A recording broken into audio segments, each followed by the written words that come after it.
Pós-jogo. São Paulo 3, Fluminense 1 e um desespero controlado. Perdão aí por esse início aqui no áudio complicado. Mas olha o quão enrolado tá esse fone aqui, com crachá, com não sei o quê. Parece, fazendo analogia, né, que é o que eu sempre faço, parece que não tem mais saída não, meu amigo. Parece que não tem solução para essa situação do Fluminense. Porque no ano passado, quando o Fluminense jogou e perdeu um monte em casa, a última vez que o Fluminense tinha perdido 5 seguidas, igual perdeu agora, 5 seguidas, eu mesmo vim pra cá e eu tava desesperado porque a gente ia ser rebaixado. Não é proibido tocar no assunto rebaixamento. Num ano em que a gente fez 20 pontos em 11 rodadas. A gente fez 20 pontos em 11 rodadas. Isso é média, pra vocês terem noção, 20 pontos em 11 rodadas é praticamente você fazer 75 pontos, 70 pontos, por aí. É mais ou menos isso, 70 pontos. Isso é pontuação de time que briga pelo título. E o desastre pós-mundial, ele não pode ser tratado como uma coisa só. Eu já vim aqui para pós-jogo para de contratação, já vim aqui para pós-jogo para reclamar de concentração e foco. Eu vou reclamar de mais uma vez uma coisa que eu já reclamei, eu falei muito sobre contratação, mas eu vou trazer aqui de novo. Gente, a gente precisa de jogador e a gente precisa de um treinador que consiga construir um time. Tava um silêncio aqui, impressionante. Passou um barulho todo também, é só pra estressar, na moral. Galera, é a 5ª derrota seguida. É a 5ª derrota seguida. Ah, mas contra o Chelsea não vale. Beleza, são 4 derrotas seguidas. E o time hoje não constrói nada. A última construção, eu fiz minha casa. E aí, depois que eu fiz a parte de baixo da minha casa, eu fiz a parte de cima da minha casa. Última construção, última reforma, última grande mudança que eu fiz no time foi a parte de cima da minha casa quando meu outro filho nasceu, há 3 anos atrás. E desde então eu não fiz mais praticamente nada. Fiz uma reforminha aqui, uma reforminha ali. O Renato não construiu mais nada no time desde que ele colocou 3 zagueiros na partida contra a Internazionale de Milão. Não tem nada de novo nesse time. E a gente está falando de 3 no Mundial, mais 4 do Brasileirão, 7 jogos, que o Fluminense não tem nada de novo a não ser rodar o time. E hoje, pra mim, o rodar o time é o principal causador desse jogo contra o São Paulo. Não seria desesperador tomar esse 3-1 do São Paulo com o Manuel na zaga, John Kennedy no ataque? Não seria desesperador. Seria desesperador ver a atuação horrorosa, por exemplo, do Guga. Seria desesperador ver como o time não consegue progredir. O problema é que a gente tem toda a sequência. O Fluminense vem de uma sequência em que ele não consegue jogar, pô. O Fluminense vem de uma sequência onde ele não tem nada de novo, onde toma 3 zagueiros. E aí o que a gente faz se a gente não tem o Ignacio agora? Bota o Manuel. Ah, mas aí a gente vai precisar poupar. O porquê o Samuel Xavier não estava em campo hoje? Samuel Xavier entrou e jogou 45 minutos. Como que o Fluminense tem 2 laterais esquerdos, tem mais um garoto que viajou e o Fluminense entra com o Canóbio improvisado de ala esquerda? O Renato tá perdendo a mão na invencionice. O Renato, a impressão que me passa, e eu vou ter o vídeo aqui reagindo à coletiva, é que o Renato entrou num modo que foi muito problemático pro Diniz, e eu não tô comparando o Renato com o Diniz aqui agora, na questão de tabela. Porque de tabela o Renato fez 20 pontos, o Diniz tinha 6. Completamente diferente. Mas o Renato entrou numa de que ele acertou no início e ele não vai pegar um retorno enquanto ele não provar que o ponto dele tá certo. O Fluminense não tinha um lateral esquerdo hoje por quê em campo? Pelo que falaram na informação na Globo, o René teve alguma coisa no calcanhar. E o Fuentes não jogou por quê? Por que o Wagner não entrou? Por quê? Porque lesionou? Então tá rodando o time e tem lesão.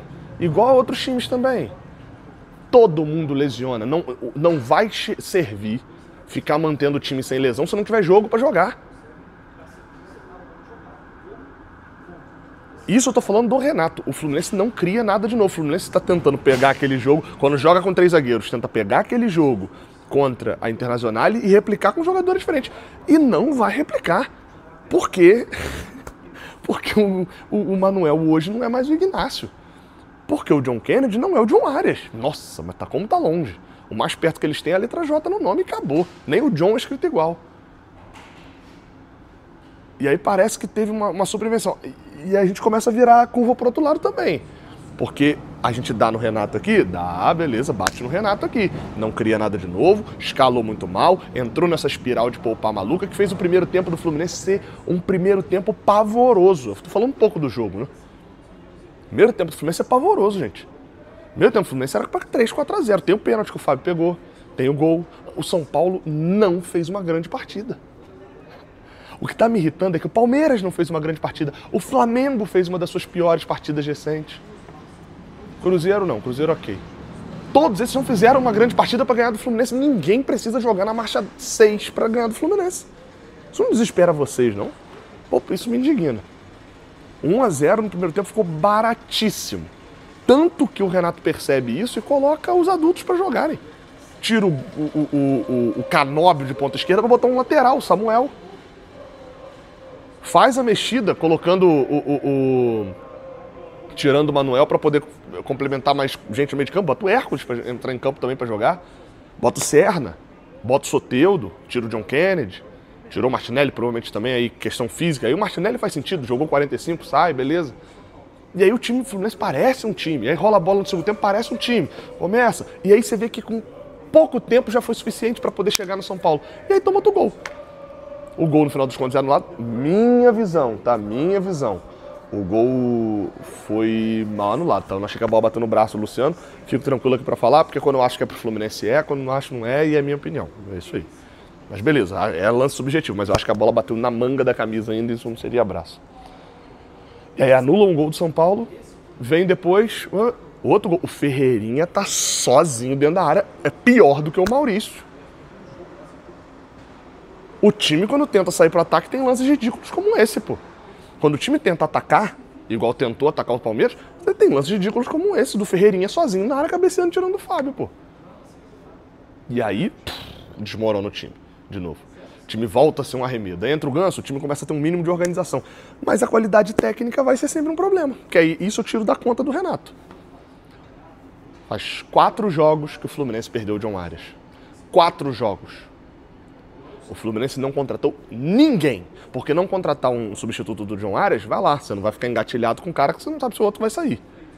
Né? Deixa o cara sair, vai ao mercado, mas não contratou ninguém. Tá parado. A diretoria do Fluminense está preocupada com outras, está preocupada com o FluFest. Hoje tem FluFest, você foi na FluFest? Legal, FluFest, Laranjeiras. Está preocupado com outras coisas, a diretoria do Fluminense.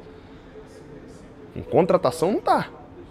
E vou repetir aqui, esse não é um canal que fica esbravejando contratação o tempo todo, não.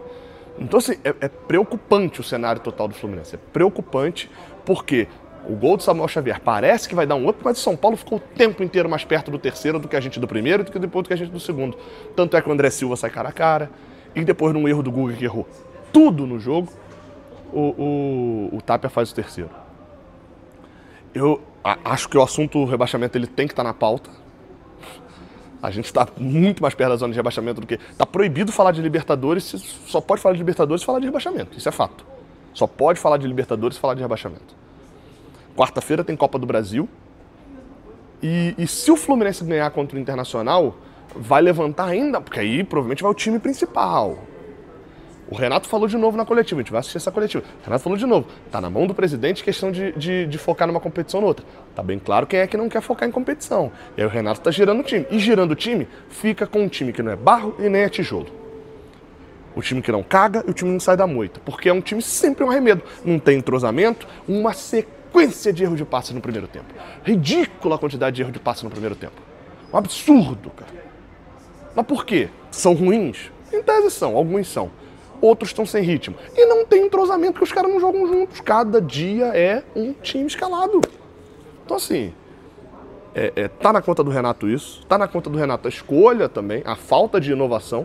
Ah, mas não tem tempo pra treinar. Não tem... beleza, irmão. Mas lá, quando precisou, não fez? No Mundial, quando precisou enfrentar a Inter de Milão. Não sentou, assistiu o jogo, evitou de sair com a filha dele pra montar uma estratégia, montou uma estratégia e jogou contra a Inter de Milão? Então, como é que não tem como parar e pensar em criar coisa nova pro Fluminense? Porque a gente tá revendo filme velho, remake de filme velho mal feito, com um elenco ruim.